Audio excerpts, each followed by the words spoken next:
오늘 보실 하나님 말씀은 마가복음 6장 1절부터 6절입니다. 하나님의 말씀을 들으시기 바랍니다. 예수께서 거기를 떠나사 고향으로 가시니 제자들도 따르니라. 안식일이 되어 회당에서 가르치시니 많은 사람이 듣고 놀라 이르되 이 사람이 어디서 이런 것을 얻었느냐? 이 사람이 받은 지혜와 그 손으로 이루어지는 이런 권능이 어찌 됨이냐? 이 사람이 마리아의 아들 목수가 아니냐? 야고보와 요셉과 유다와 시몬의 형제가 아니냐? 그 너희들이 우리와 함께 여기 있지 아니하냐? 하고 예수를 배척한지라.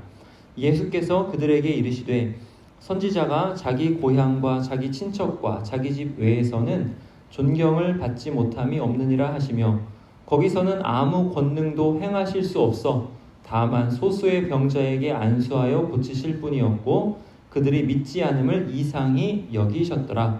이에 모든 촌에 두루 다니시며 가르치시더라. 아멘. 오늘은 이에 모든 촌에 두루 다니며 가르치시더라 라는 제목으로 말씀을 전합니다. 여러분, 지난 시간에 야이로라고 하는 회당장의 죽은 딸을 고친 사건을 살펴보았죠. 거기서 우리는 아주 중요한 진리를 배웠습니다. 누구든지 예수님 안에서 죽는 사람은 그 생명이 끝나는 게 아니고 자는 것이라 그랬어요. 예수님께서 달리다굼라고 하실 때 뜻이 뭐라고 그랬죠? 작은 소녀야 일어나라, 일어나라 라고 하실 때 우리가 다 일어날 것이다 라는 거예요. 죽어서 끝난 것이 아니고 우리의 죽은 몸이 다시 살아날 것이다, 이런 뜻입니다. 오늘은 어떻게 우리가 복음을 들을 수 있는지에 대해서 말씀을 전하려고 합니다. 여러분, 1절에 보니까 예수님께서 거기를 떠나사 고향으로 가시니 이렇게 나오죠. 거기는 어디예요? 야이로의 딸을 다시 살린 곳이에요. 야이로의 딸을 다시 살린 곳에서 떠나셨다 그래요. 근데 야이로의 딸을 다시 살리셨을 때 예수님께서 이 일을 아무도 알지 못하게 하라 라고 말씀하셨어요. 5장 43절 보세요. 5장 43절. 거기 보시면 예수께서 이 일을 아무도 알지 못하게 하라고 그들에게 많이 경계하셨다 그러죠. 많이 경계하셨다. 단단히 일렀다 라는 뜻이에요. 다른 사람들에게 말하지 마. 이거를 단단히 일렀다는 거예요. 여러분, 예수님께서는 왜 야이로의 딸이 죽었을 때 그를 살린 것을 아무에게도 말하지 말라고 하셨을까요? 왜냐하면 사람들이 그걸 들으면 예수님에 대해서 오해할 것이기 때문에 그래요. 우리는 지금 예수님이 누구시다라는 것을 알고 있어요. 알고 있는데 성경 전체를 잘 정리한 것으로 알고 있어요. 그러니까 예수님은 하나님의 아들이세요. 이걸 우리는 성경 전체를 보고 아는 거예요. 그러니까 이때 당시의 사람들보다 우리가 훨씬 예수님을 많이 아는 거예요. 더 잘 아는 거예요. 근데 그때 당시 예수님 당시는 그것을 알 수가 없었던 때예요. 우리는 예수님께서 하나님이시니까 능히 죽은 사람도 살리실 수 있다, 이걸 알아요. 믿어요. 그리고 이 일은 예수님께서 다시 오실 때에 예수님 안에서 죽은 사람을 살리시는 것을 미리 보여주는 것이다, 이것도 알아요. 그래서 이 일이 왜 일어났는지도 알아요. 야이로의 딸, 이 딸이 죽었다가 살아난 이 일의 의미도 안다는 거예요. 그런데 그때 당시 사람들은 이런 거를 깨달을 능력이 없었어요. 거기다가 당장 예수님께서 그들의 눈앞에 계시기 때문에 사람들이 이 얘기를 다 들으면은 어떻게 반응할지 알 수가 없었어요. 여러분, 예수님께서 오병이어, 물고기 2마리랑 떡 5개, 오병, 떡 5개랑 물고기 2마리 이어, 오병이어로 남자만 5,000명을 먹이신 사건이 있어요. 그때 사람들은 예수님을 잡아서 억지로 왕을 삼으려고 그랬어요. 기적적으로 먹을 것을 준 것으로 사람들이 어떻게 했다고요? 예수님을 잡아서, 예수님은 원치 않는데 억지로 왕으로 삼으려고 했어요. 그렇게 반응을 했는데 죽은 사람을 살렸다라는 게 사람들한테 쫙 퍼지면 어떻게 됐을까요? 이게 어떻게 반응을 할지 몰라요. 우리 죽은 아버지 살려달라, 우리 죽은 자식 살려달라 이러면서 상당한 집마다, 초상집마다 다 예수님께 와가지고 다 살려달라 이렇게 간청할지도 모르는 일이었어요. 그런데 그런 대대적인 부활은, 엄청나게 많은 사람들이 살아나는 그 부활은 그때 일어나는 일은 아니에요. 하나님의 계획에 의하면 그때 일어나는 일이 아니고 예수님께서 재림하실 때 일어나는 일이에요. 다시 오실 때 일어나는 일이에요. 그때 당시에 예수님의 초림이라고 하거든요. 예수님께서 처음 이 땅에 오신 때, 초림하신 때는 대대적인 부활이 일어나는 때로 정해진 때가 아니에요. 하나님의 역사의 진행상, 하나님의 계획상. 그러니까 예수님께서는 사람들한테 아무에게도 알리지 말라라고 엄히 경계하신 거예요. 그러니까 예수님이 철저하게 하나님의 뜻과 하나님의 시간표대로 일하시는 것을 우리는 여기서 볼 수 있어요. 자, 우리가 보기에는 예수님께서 죽은 사람 100명만 살리셨어도 이스라엘 사람들이 다 예수님을 하나님으로 믿었을 것 같아요. 그렇죠? 근데 그렇지 않습니다. 하나님께서는 그런 식으로 사람들에게 믿음을 주시는 분이 아니세요. 만약에 그런 식으로 사람들이 하나님을 믿었다면 예수님께서는 십자가를 지실 필요가 없으셨을 거예요. 십자가를 지실 이유가 없으셨을 거예요. 믿음은 그런 기적으로 생기는 것이 아닙니다. 우리 그걸 알아야 돼요. 사실 예수님께서 죽은 나사로를 살리셨을 때, 죽은 사람을 그 뒤에 또 살리셨거든요. 죽은 나사로를 살리셨을 때 종교 지도자들이 예수님을 믿었어야 돼요. 근데 종교 지도자들이 어떻게 반응하냐면 예수를 죽여야 되겠다 이렇게 반응했어요. 심지어 예수님만 죽이면 안 돼. 나사로도 죽여야 돼. 죽었다가 살아났는데 나사로도 죽여야 돼 이렇게 생각했어요. 왜냐하면 나사로 때문에 많은 사람들이 예수님을 믿게 되니까. 여러분, 죽은 사람 살리면 예수님 믿을 것 같죠? 근데 정반대예요. 죽은 사람 살리니까 어떻게 반응하는 거예요? 예수님을 죽여야 되겠다 이렇게 반응하는 거예요. 이게 사람이에요. 기적이 일어난다고 하나님을 인정하고 믿는 것이 아니에요. 여러분, 사실 이 순서는 거꾸로입니다. 거꾸로예요. 기적이 일어나려면 먼저 믿어야 되는 거예요. 이게 바른 순서예요. 믿는 사람에게 기적이 일어나는 거예요. 그리고 믿는 사람이라야 기적이 의미가 있는 겁니다. 믿지 않으면 기적이 오히려 독이 되는 거예요. 이게 어디서 나왔어요? 12의 혈루증을 앓던 여인을 고친 일에서 나왔죠. 그 여인이 예수님께 와가지고 예수님의 옷에 손을 대가지고 불치병이 나았어요. 근데 그 여인을 굳이 불러다가 무슨 일이 일어났는지 예수님께 말씀드리게 하셨단 말이에요. 왜 그러셨어요? 그렇게 기적만 일어나면 그게 독이 되기 때문에 그래요. 예수님과 만나야 되기 때문에 그래요. 예수님과 만나서 예수님이 자기에게 어떠한 마음을 가지고 계시는지 그 말씀을 들어야 되기 때문에, 들어야 그 기적이 유익이 되기 때문에 예수님이 그렇게 일하신 거예요. 그렇게 해야지 기적이 복이 되는 거지. 예수님보다 기적이 앞서면, 기적이 우선이면 그 기적은 복이 아니라 독이 됩니다. 이걸 잘 아셔야 돼요. 이 이야기가 오늘 본문에도 나와요. 예수님께서 고향으로 가셨어요. 지금은 고향에 가봐야 나를 아는 사람이 별로 없습니다. 우리 한 친구가 휴가를 잘 다녀왔는데 집이 공덕동 어디라고 그랬어요? 그죠? 공덕? 아니 강남이라 했나? 집이 강남 갔더니 사람들이 알아봅니까? 아무도 몰라요. 지금은 내가 고향집에 가봐야 사람들이 나를 몰라요. 근데 당시에는 달라요. 고향 사람은 나를 다 알았어요. 그때는 고향 사람이 나를 알 뿐만 아니라 내 아버지, 어머니, 친척들, 친지들, 형제들, 심지어 내 집에 밥그릇이 몇 개인지, 숟가락이 몇 개인지 다 알았어요. 그리고 무슨 공동화덕을 써가지고 오늘 저녁에 떡을 몇 개 굽는지도 알아요. 저 집에 손님이 왔는지 안 왔는지, 저 집에 애들이 밥을 얼만큼 먹는지까지 다 알아요. 그게 이제 고향이에요.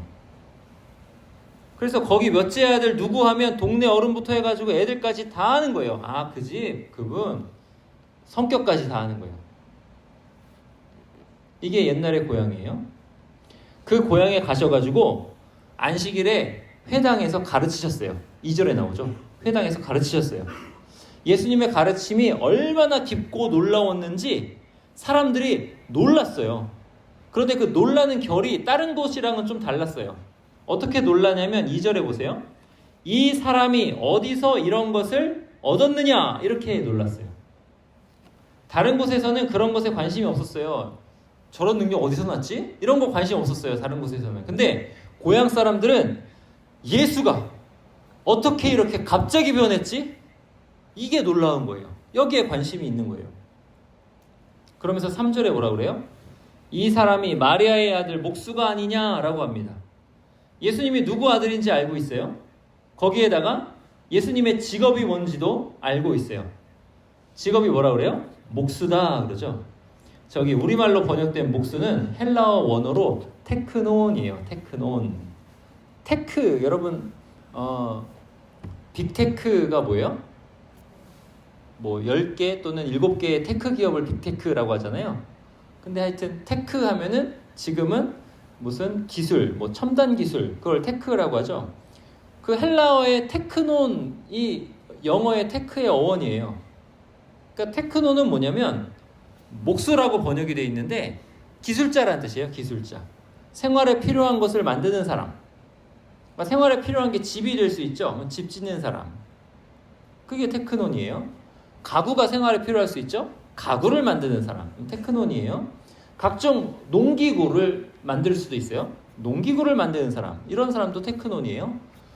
어떤 뭐 집을 지을 때 돌을 잘 잘라가지고 뭐 이렇게 넣을 수 있고 돌을 장식해가지고 놓을 수 있어요. 석공. 이런 사람도 테크논이에요. 그러니까 예수님의 직업은 뭔가 손으로 뭔가를 만들어내는 사람이란 말이에요. 기술자예요. 근데 이런 기술자들은요. 어떤 재료든지 그 재료의 특성을 잘 알아야 돼요. 그렇죠? 지식이 있어야 돼요. 지식뿐만이 아니라 정확성도 있어야 돼요. 그 재료를 재단할 때 잘 자를 때 규격에 맞게 잘 자를 수 있어야 돼요. 게다가 무거운 거를 들 수 있어야 돼요. 체격과 힘도 좋았어야 돼요. 그러니까 예수님이 테크논이었다라는 것은 많은 것을 말해줍니다. 근데 여기서 뭘 또 말해주냐면 테크논은 사람을 상대하는 직업이 아니잖아요. 그죠? 테크논은 뭘 가지고 일하는 거예요? 물건을 가지고 일하는 거예요. 그러니까 사람을 상대해서 뭔가 이야기를 하는 직업이 아니란 말이에요. 그러니까 고향 사람들이 예수님이 회당에 나오셔가지고 말씀을 전하시는데 놀라는 거죠. 왜 놀래요? 고향 사시면서 뭐 하셨으니까? 기술자. 그냥 뭐 만드는 일. 사람이랑 별 대화를 안 하셨어요. 묵묵히 손으로, 몸으로 일을 하셨어요.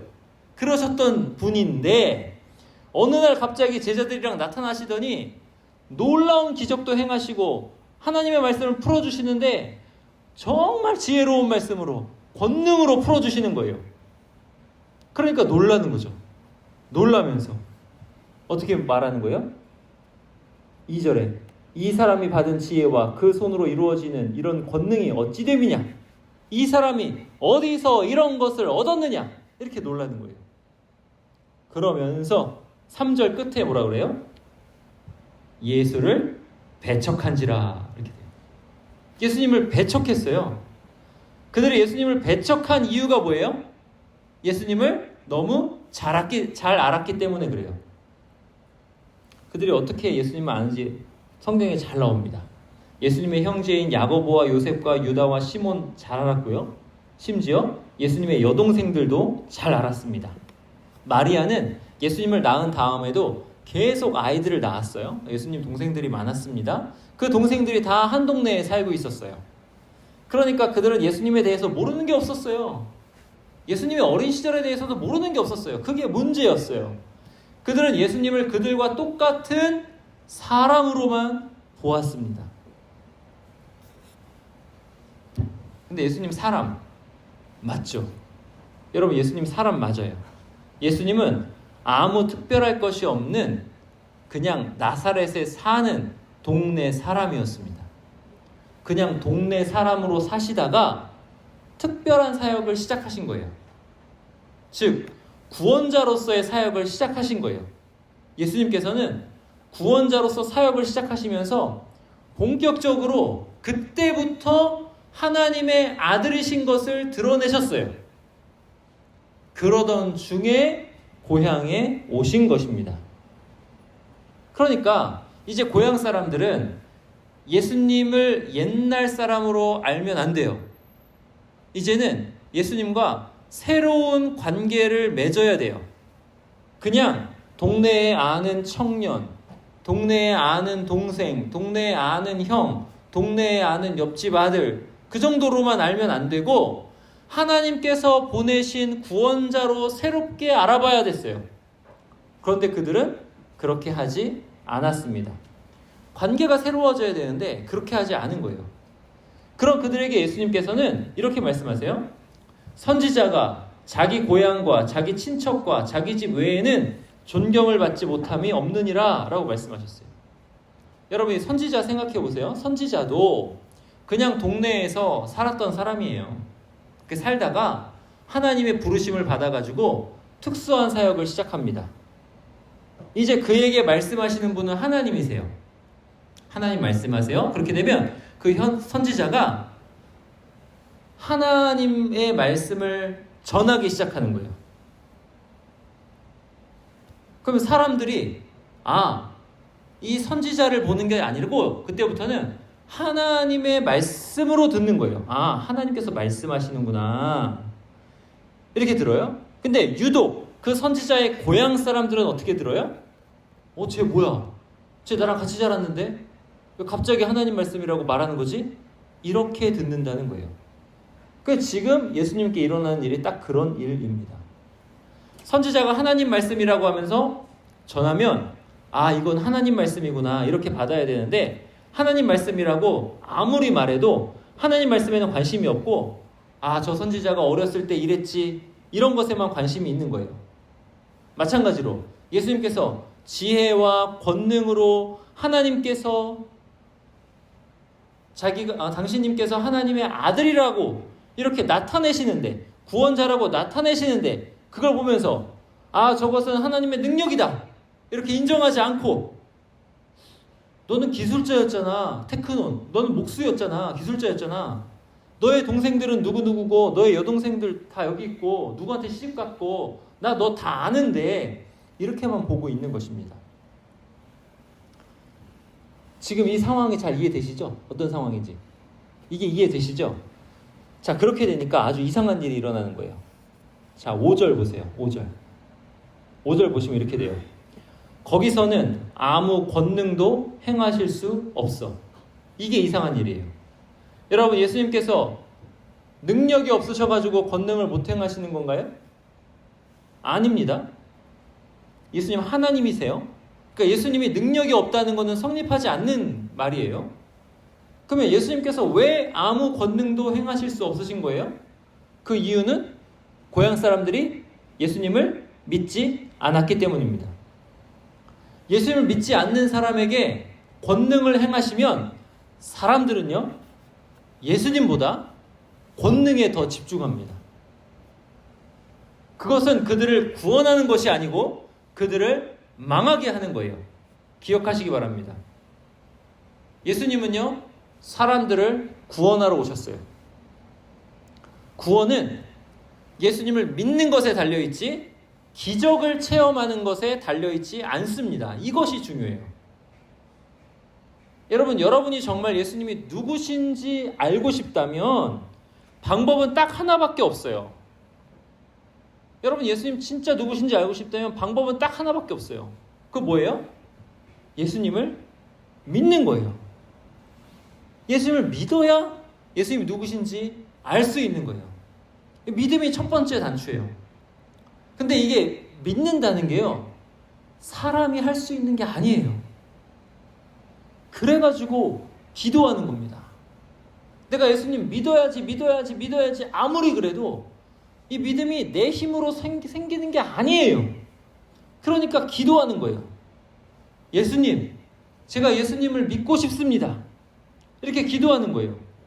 그렇게 기도하는 사람에게 하나님께서는 믿음을 주십니다. 그렇게 믿고 싶은 마음이 들어가지고 기도하는 것 자체가 하나님께서 믿음을 주셨다는 뜻일 수도 있어요. 그러니까 첫 번째가 뭐라고요? 믿음이에요. 그러면 믿으려면 어떻게 해야 된다고요? 기도해야 되는 거예요.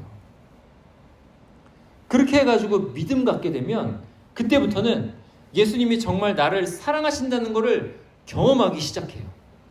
그걸 경험하면서 예수님, 저도 예수님을 사랑합니다. 제 인생이 예수님을 위한 인생이 되기를 원합니다. 이렇게 예수님을 위해서 살기 시작합니다. 이게 진짜 믿음이에요. 이런 믿음을 가지면 어떻게 사는 것이 예수님을 위해서 사는 것일까 궁금하기 시작할 거예요. 근데 예수님 위해서 살고 싶으니까. 궁금하니까 어떻게 돼요? 지금 여러분처럼 주일 예배 나오는 거예요. 예배 나와서 말씀 듣는 거예요. 또 궁금한 것을 집사님이나 권사님께 물어보기도 하고 저에게 물어보기도 하는 거예요. 또 궁금하니까 성경 필사도 하고 성경도 읽어보고 성경 공부도 하고 그렇게 하는 겁니다. 이게 예수님 만난 사람의 모습이에요. 성경 공부를 하자, 남아서 이것 좀 하자 이렇게 해가지고 하는 게 아니고 목사님, 저 좀 성경 공부 좀 시켜주세요. 목사님, 제가 이거 궁금한데 이것 좀 알려주세요. 이렇게 요청을 하는 거예요. 이게 믿음 생긴 사람의 특징입니다. 물론 이제 성경 공부를 억지로 하는 중에 믿음이 생길 수도 있어요. 하지만 예수님도 그렇게 뭔가를 억지로 시키지 않으셨어요. 여러분, 예수님 어떻게 하셨어요? 6장 6절에 어떻게 하셨어요? 6절 보니까 그들이 믿지 않음을 이상히 여기셨더라. 이렇게 이상히 여기시고 난 다음에 이에 모든 촌에 두루 다니시며 가르치시더라. 이렇게 나옵니다. 그러니까 고향 사람들 안 믿겠다는 사람들 붙들고 너네 믿어야 돼라고 계속 얘기하고 그러지 않으시고 안 믿으니까 다른 동네로 가시는 거예요. 두루 다니시면서 가르치시는 거예요. 이게 예수님의 방법입니다. 여러분, 사도 바울도요, 처음에 유대인 회당에 가가지고 유대인들한테 설교했어요. 복음 전했다고요. 예수는 그리스도다. 예수는 하나님의 아들이시다. 예수는 하나님께서 보내신 메시아다. 이렇게 해가지고 회당에서 구약 성경에서 예언한 구원자가 예수님이다 라고 능력 있게 전했어요. 그랬는데 유대인들 중에 믿는 사람도 있고 안 믿는 사람도 있고 갈라졌어요. 그리고 유대인들이 그 가르침에 대해서 대적하기 시작하니까 사도 바울이 어떻게 했냐면 유대인들 말고 이방인들한테로 갔어요. 끝까지 유대인들 붙들고 있지 않았다고요. 안 믿겠다는 사람 굳이 억지로 하지 않은 겁니다. 그 결과가 뭐예요? 그 결과가 뭐냐면 복음이 우리에게까지 전해지는 거예요.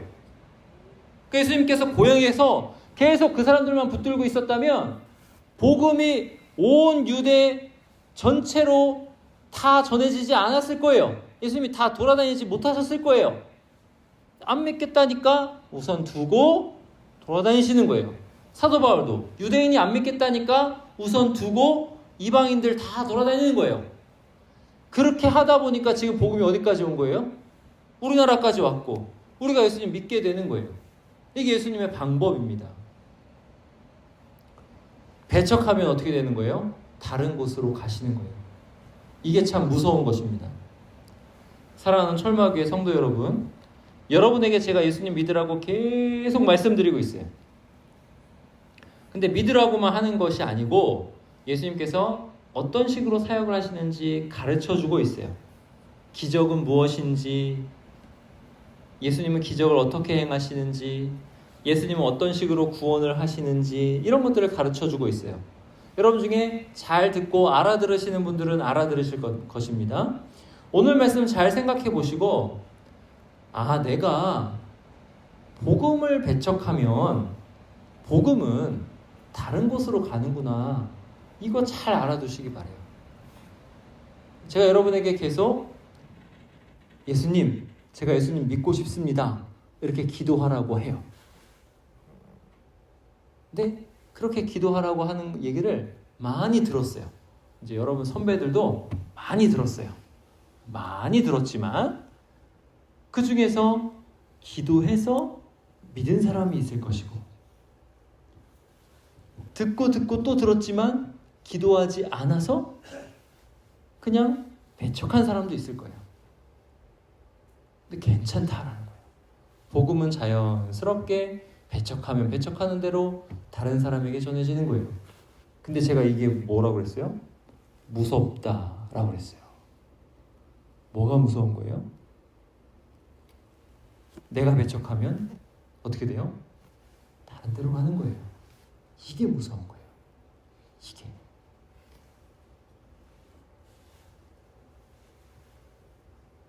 여러분, 군대는요 정말 은혜가 넘치는 곳입니다. 이 은혜가 넘친다는 게 뭐냐면, 여러분이 하나님한테 뭐 기도하잖아요. 그러면 군대만큼 응답이 빨리빨리 오는 데가 없어요. 여러분, 그래서 우리 신병 오늘 왔지만 잘 들으세요. 군대 생활하실 때 뭐 필요한 거 있잖아요. 기도하세요. 뭐 해결돼야 되는 문제 있잖아요. 기도하세요. 그러면 하나님께서 그 기도에 응답해 주세요. 이 얘기 듣고 해봐야 되겠다. 그리고 실제로 해보고 경험하고 예수님 살아계시구나. 그렇게 믿는 사람이 있을 거예요. 복음이 들어가는 거예요. 그럼 제 예수님 믿고 싶습니다. 만나고 싶습니다. 이것도 기도하세요. 군대에서는 바로바로 들어주세요. 그럼 예수님을 받아들이게 될 거예요. 그게 여러분에게 영원한 복입니다. 목사님에게 성경을 좀 더 가르쳐 달라고 해봐야 되겠구나. 이런 결론에 이르를 거예요. 그렇게 해가지고 예수님을 더 많이 알 수 있는 기회, 생명을 더 풍성히 얻을 수 있는 기회를 잡고 누리시기 바랍니다. 기도하시겠습니다.